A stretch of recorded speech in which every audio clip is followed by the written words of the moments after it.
نن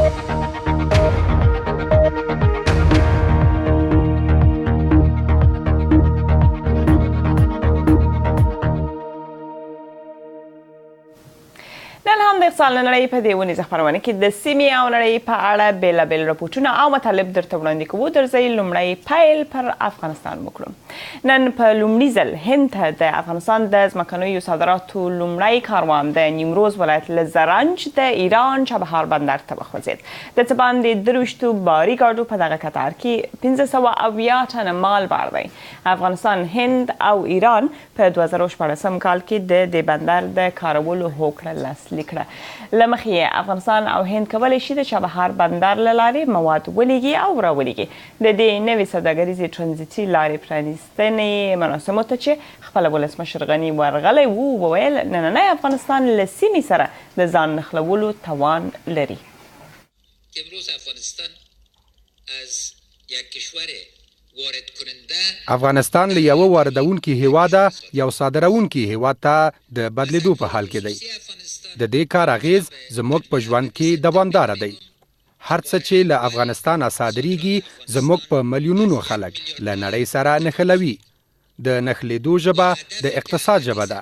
له نړۍ سره باید دې پایلې ته ورسیږو چې نننی افغانستان پرونی افغانستان نه دی.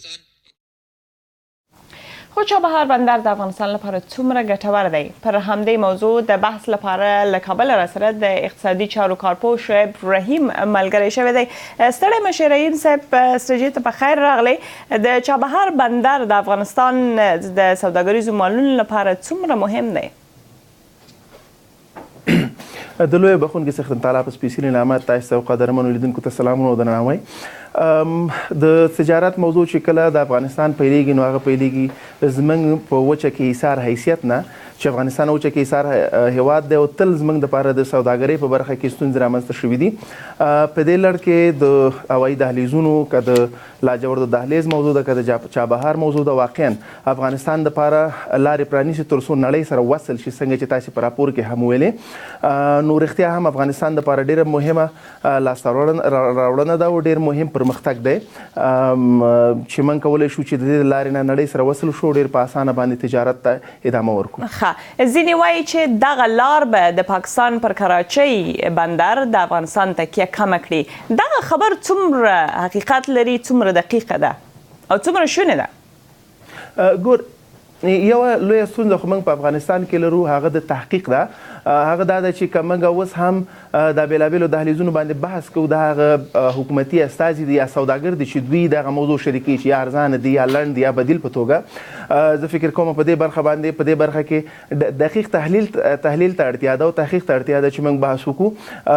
په ظاهرا تر څو چې چابهار د کراچۍ د بندر ځای نیسي، د ډېر زیات وخت اړتیا لري، ډېر زیات پرمختګ ته اړتیا لري تر څو چې دا په بشپړ توګه فعالېږي.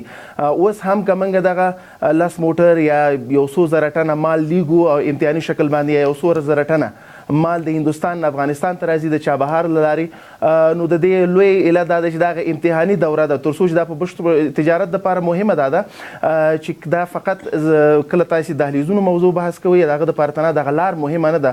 مهمه دا ده چې په دغه ځایونو کې ستاسې وخت او مصرف څومره راکمیږي او په عین حال کې دلته څومره زیات د مالونو لیږد رالیږد کېږي چې په بالاخر دا د باعث کېږي چې دغه تشې لارې چې موږ ورته دهلیزونه وایو دا اقتصادي دهلیز کې بدلېږي، چې هغه دپاره لا ډېر پړاوونه پاتې دي. اوس مهال د افغانستان دپاره یو ډېر ښه پیل دی، خو فکر کوم تر څو چې دا زموږ دپاره د کراچۍ د بندر په څېر بشپړ توګه یو بدیل په توګه بدلیږي، فکر کوم لا په دې کې ډېر وخت پاتې دی. ډېر په لنډو کې راته وایي چې د کابل په یوه بازار کې یو عادي اخیستونکي ته به یې ګټه څه وي د دې بندر یا یو تولیدونکي ته به یې ګټه څه وي؟